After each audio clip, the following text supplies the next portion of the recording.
حضرت مولا علیہ السلام نے فرمایا، قیامت کی نشانی میں ایک نشانی یہ بھی ہے کہ جھوٹے لوگوں کی عزت ہوگی اور سچے لوگ ذلیل ہو رہے ہوں گے۔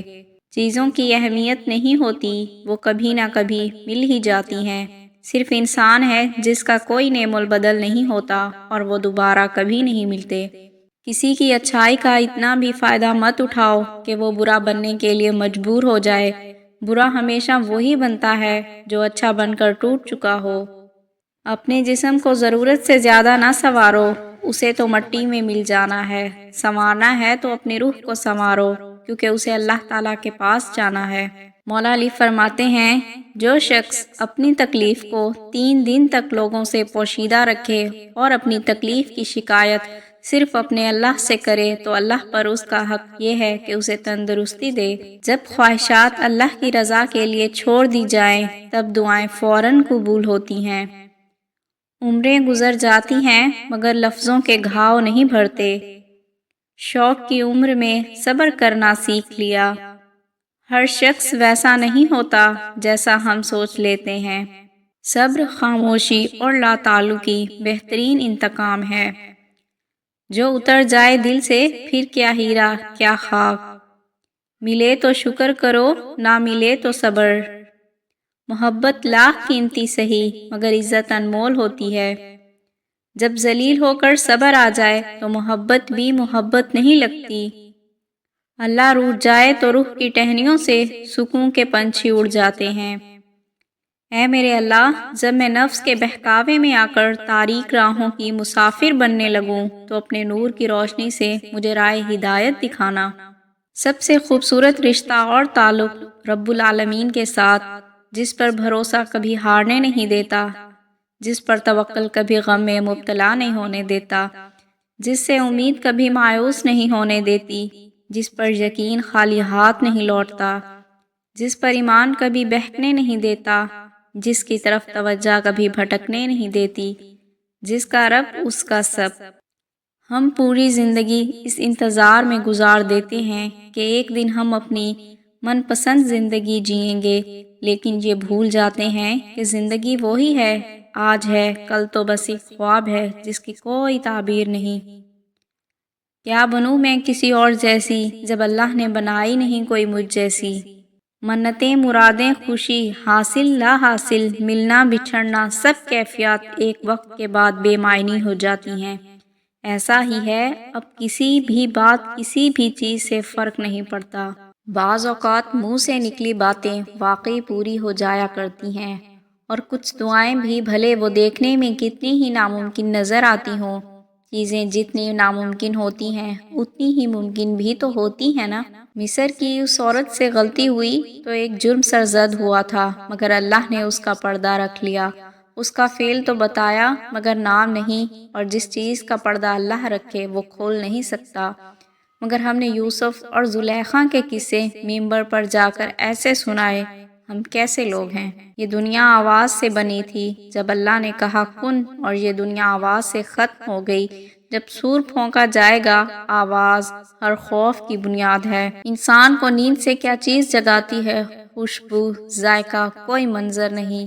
نیند میں ڈوبا شخص مردے کے جیسا ہے، اس کو نیند سے آواز جھنجھوڑ کے نکالتی ہے، کسی انسان کی، کسی الارم کی۔ نا امیدی کفر ہے، امید کا راستہ اللہ تک لے جاتا ہے۔ اس راستے کو تھامو اور خود کو بچاؤ، کیونکہ انتقام سیدھی لکیر کی مانند نہیں ہوتا، یہ تو گھنا جنگل ہوتا ہے جس میں داخلے کے بعد انسان کھو جانے کا خدشہ ہمیشہ برقرار رہتا ہے۔ معاف کرنا مشکل کام ہے، اور اللہ کے پاس مشکل کاموں کا بڑا اجر ہے۔ میں یہ دیکھنا چاہتی ہوں کہ اللہ کے پاس میرا اجر کیا ہے۔ ہر بچھڑنے والا رشتہ ہمارے اندر کسی ایک احساس کو مردہ کر جاتا ہے۔ کچھ لوگ ہمارے یقین مار جاتے ہیں، کچھ اعتماد، کچھ دوستی، کچھ خوشیاں، اور کچھ ہماری زندگی۔ رنگ بدلنا صرف آسمان کو ہی جچتا ہے۔ شام زندگی کی ہو یا دکھوں کی، ڈھل ہی جاتی ہے۔ مٹی سے مٹی تک کے سفر کے درمیان جو وقت ہے وہ مہلت ہے، اور وہی زندگی ہے۔ وقت کا تقاضا ہے کہ خود کو خود تک ہی محدود رکھو۔ میرے اکیلے پن پہ مت جانا، میری سوچ لشکروں کا مقابلہ کرتی ہے۔ عورت وہ ہستی ہے جو شوہر کا 20 سال تک ہر ظلم و زیادتی ناانصافی برداشت کرنے کے بعد بھی شوہر کے ایک گلاس پانی پکڑا دینے پر اس کی محبت میں گرفتار ہو جاتی ہے۔ بے شک پاکیزہ اور وفادار مرد بھی عورت کا مان، عورت کا غرور ہوتے ہیں۔ گھر سے باہر جاتے ہوئے بیوی کو بتا کر جانا بیوی کی غلامی نہیں بلکہ بیوی کی فکر اور پریشانی کو کم کرنا ہے۔ جب شوہر اپنی بیوی کو حقیقی محبت دیتا ہے تو بیوی اپنے والدین سے بھی بڑا درجہ اپنے شوہر کو دے دیتی ہے۔ ایک عورت کی تربیت کا امتحان بہو بننے کے بعد اور اخلاق کا امتحان ساس بننے کے بعد ہوتا ہے۔ ایک وفادار مرد کبھی بھی عورت کو ملنے کا نہیں کہے گا، چاہے وہ پبلک پلیس پر ہی ہو۔ وہ ان لفظوں میں بات مکمل کر دے گا کہ مجھے آپ کی عزت زیادہ عزیز ہے۔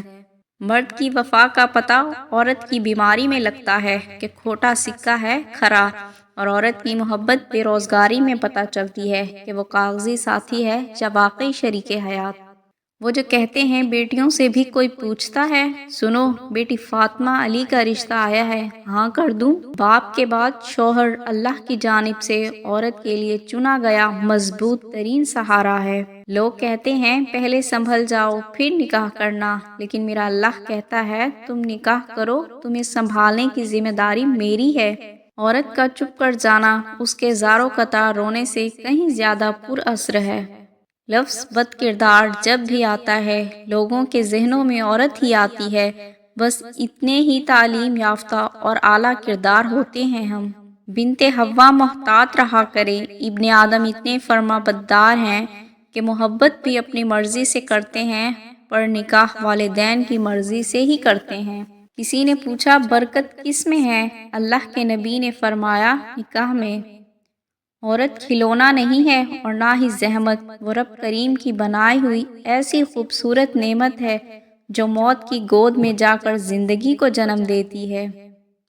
حضرت خدیجہ رضی اللہ عنہ تعالی پہلی عورت تھی جنہوں نے نکاح کا پیغام نبی کو بھیجا۔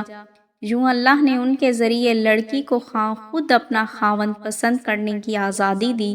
جب کبھی تمہارا دل بے وجہ بے چین رہنے لگے تو سمجھ جانا تمہارا رب تمہیں عرش پر یاد کر رہا ہے۔ آپ تو مالک دو جہانوں کے ہیں، آپ کے لیے کیا مشکل؟ گھما دیجئے نا وقت کا سکہ، فرما دیجئے نا کن فیکن۔ زیادہ سوچنا انسان کو ختم کر دیتا ہے، بس دعا کرو اور اللہ پر چھوڑ دو۔ لفظ لڑکیاں تشریح، کسی کی جنت، کسی کی عزت، کسی کی بہن، کسی کی رحمت۔ اللہ فرماتا ہے تو میرا ہو کر تو دیکھ، سب کو تیرا نہ کر دوں تو کہنا۔ اللہ تھکے ہوئے دلوں سے کہہ دو اللہ دیکھ رہا ہے۔ سب سے خوبصورت احساس یہ ہے کہ وہ دعا حقیقت بن جائے جو آپ اور اللہ کے درمیان راز تھی۔ عورت اگر طوائف بھی ہو تو تم پر فرض ہے تم اس کی عزت کرو۔ مرد جس عورت کو دل میں رکھتا ہے اس پر دنیا کی نگاہ پڑنا گوارا نہیں کرتا، مگر جس کو دنیا سے نہیں چھپاتا اسے کبھی دل میں نہیں اتارتا، اور یہی ایک کلیہ عورتوں کو سمجھ نہیں آتا۔ میں نے اپنی قسمت کو اللہ پر چھوڑ دیا ہے، اس لیے نہیں کہ اللہ بہتر کرے گا بلکہ اس لیے کہ اللہ سے بہتر اور کوئی کر ہی نہیں سکتا۔ صبر کر لوں یہ سوچ کر کہ جو ہو رہا ہے اس میں اللہ کی مصلحت اور تمہاری بہتری ہے۔